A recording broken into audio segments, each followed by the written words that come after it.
quelle est la contribution du secteur de la restauration et de sa filière entière au niveau de l'économie verte? Et c'est une très bonne question parce qu'en fait, c'est une lien directe entre le terroir, les producteurs qui produisent la nourriture et les consommateurs. Et donc aujourd'hui, c'est le jour mondial de l'environnement. C'est une question très directe, très importante parce qu'il y a 7 milliards de personnes qui consomment quotidiennement la nourriture.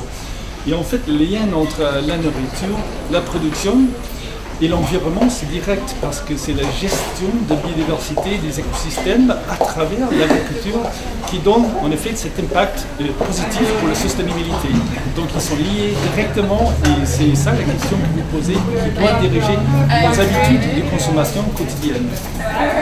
Et quand on parle d'habitudes de consommation quotidienne, est-ce qu'à travers le monde, on a des habitudes différentes par rapport justement à ces produits locaux, ces produits du terroir, comme vous dites? Tout à fait. Quand je pense au terroir quotidien, je pense tout de suite à France parce qu'ils ont développé avec le système d'appellation contrôlée toute une série des instruments d'information aux consommateurs. Mais ça ne se limite pas là. Je pense aussi à des programmes nationaux qui peuvent stimuler la production de bio, la gestion du terroir à niveau local. Et là, c'est par exemple, je vous donne un exemple, l'achat de la nourriture pour les écoles, ce qui mangent nos enfants quotidiennement. Si les écoles achètent les produits bio, les produits de gestion du terroir, ça peut avoir un impact énorme sur le marché et sur l'environnement en même temps. Donc c'est un petit exemple au niveau mondial où vraiment ça a un gros impact.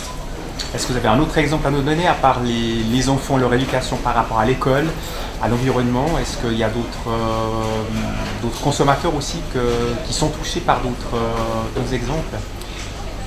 Il y a deux choses qui me viennent en tête qui sont très importantes là. C'est le mouvement de slow food, qu'on connaît très bien ici en Suisse. On n'est pas loin de Milan, où aujourd'hui c'est le jour mondial de l'environnement. C'est l'épicentre du slow food. Et le concept du slow food, c'est de cultiver la nourriture chez vous, près de chez vous, et consommer ce qui est produit près de chez vous. Il y a ça. Et aussi, il y a un mouvement très intéressant qui est lié le consommateur, qui peut être en Suisse, en Europe, avec des producteurs plus loin. Il y a des pays qui vraiment cherchent comment produire pour ces marchés verts, si on peut dire comme ça. Et maintenant, ils ont eu des défis énormes de production sans chimie. Imaginez-vous, sans pesticides, sans herbicides. Je pense à Uganda, par exemple. C'est un tout petit pays africain qui n'avait pas d'accès aux mers, donc pas des insecticides. Mais pourtant, ils produisent une nourriture bio, naturelle. Et là, il y avait une opportunité de marché très intéressante pour la nourriture bio. Pas seulement pour ces Ugandiennes qui produisent sans pesticides, sans chimie, mais aussi pour cette nourriture qui peut être exportée soit pour le touriste qui arrive, les tourismes, soit pour des marchés plus lointains, comme en Europe, où les consommateurs ils exigent des produits comme ça. Et quand on parle aussi d'environnement, de nourriture, de repas qui sont effectués, on parle aussi typiquement d'énergie. Est-ce que là aussi, dans votre programme, vous voyez aussi l'énergie qui doit être produite pour cuisiner?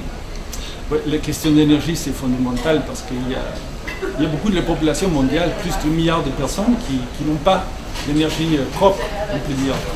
C'est le feu de bois, c'est le charbon et ça contamine énormément le poumon, la respiration. Donc les Nations Unies, avec ses partenaires, il y a une initiative très intéressante qui s'appelle Sustainable Energy for All. C'est l'énergie durable pour tout le monde qui vise en principe Afrique.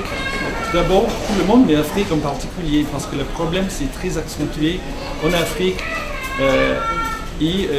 C'est une question surtout de transformation énergétique, de nutrition, de l'agriculture et changement des vies aussi. Donc je trouve qu'aujourd'hui, Journée mondiale de l'environnement, c'est un très bon jour pour aborder ces questions et je vous remercie.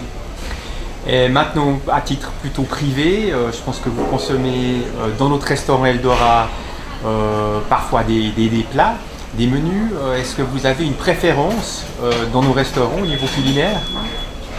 Oui, moi j'aime beaucoup la valeur pour prix, cette question-là, et je trouve que le poisson c'est excellent. J'aime bien manger le poisson parce qu'il est toujours frais. Il y a aussi ce qui est les haricots, la nourriture végétarienne, parce qu'en fait je trouve que c'est une très bonne valeur, ça coûte pas cher, et ça nourrit le corps et aussi ça prend pas trop de ce qu'on appelle l'empreinte écologique est très faible avec les nourritures, les haricots comme ça. Donc personnellement je mange une plat végétarien ici ou le poisson et je sors très content. Très bien, merci beaucoup et bonne journée de l'environnement. Merci à vous.